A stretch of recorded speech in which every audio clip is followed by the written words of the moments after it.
This is a short video just to show some innovative solutions for auditing. And as an example, we're going to talk about auditing basic pyrometry and TUS. So we might be talking about aspects to audit controllers, thermocouples, recording instruments, the calibration requirements, the accuracy of those requirements.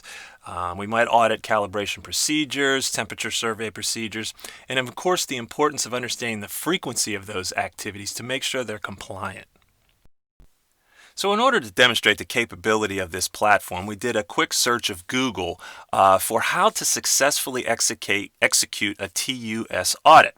One of the things that was emphasized on most of the websites was organizing the paperwork, making sure that you can ensure quick and easy access to maintenance logs, which this software gives you the ability to do, communicating dates for calibrating the equipment. In this case, you can even schedule those to make sure they're done accurately and on time. Develop quick reporting techniques for easy review and sign-off. This is basically accessible to everybody on any device, so that review and sign-off is completely quick and very reliable. You can ensure, and they also emphasized ensuring that the device is calibrated and certified. One of the websites went so far as to say that if you take advantage of all of these preparations and you put them together, it literally shaves hours off of the process. And then it suggested when you think about doing that over multiple heat treating systems, the financial benefits are obvious.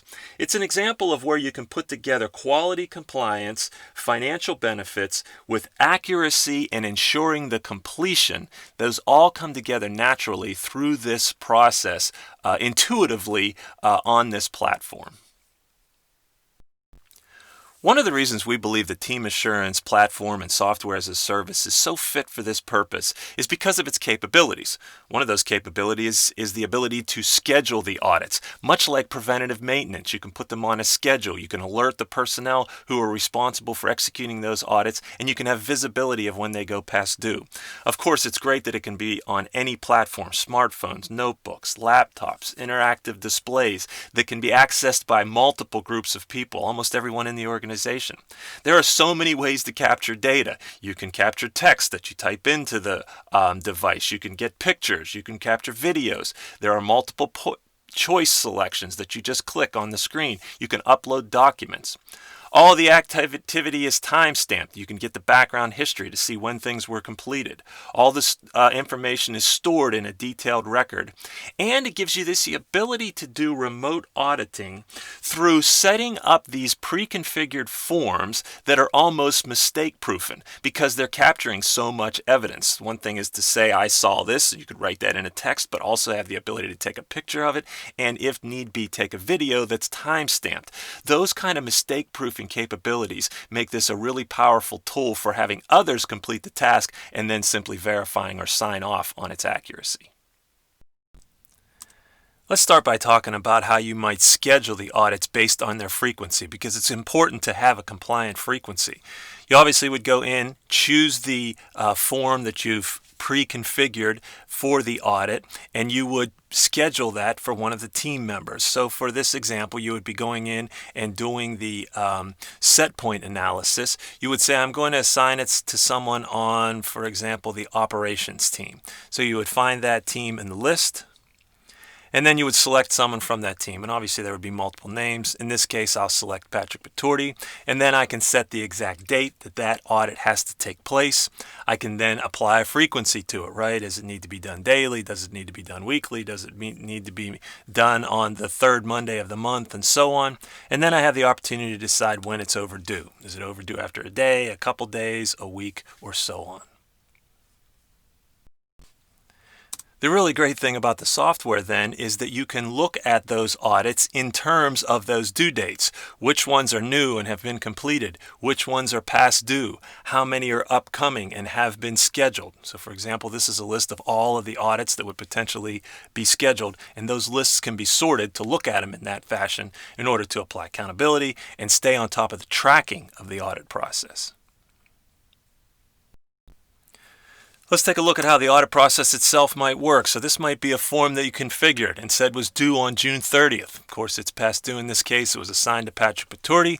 First thing he would do is go in and type in the furnace number that he's working on, and then it's going to timestamp when this activity is taking place. You're just doing that with a couple keystrokes. You hit the tab, you hit the enter, it grabs the immediate time and date, both of when the process started and when the process ended. You can input text. In this case, we're asking, hey, how much time did you do for this survey? And in our example, we're saying 2 minutes. You might do the same thing, those timestamps for the set point analysis. If the set point analysis was successful, you'd hit succeed. If it failed, you then have the opportunity to go in and say, hey, why did it fail? And it creates a whole new document. You want to notify the quality department that, look, when I was doing this survey, it failed because the ramp-up temperature was perhaps too slow. And now that record of that activity becomes permanent part of the audit. You can go so far as to add pictures, you can add photos, videos, and saying, hey, here's what I thought, to put some real detail behind that nonconformance.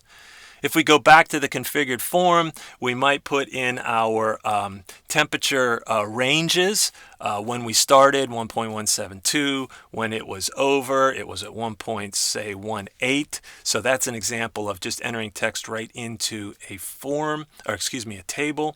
You can also add pictures. So if you're right there with your notepad or with your smartphone, you go out, you take a picture, you capture it right off of your phone and enter it into the record of this audit, and then it becomes a permanent record of the audit, as well as adding documents. So here's an example of where you'd go in and you'd attach a document, a Word document or a PowerPoint or a PDF, what have you, so that those captured images are evidence that now become a solid example or solid part of that audit.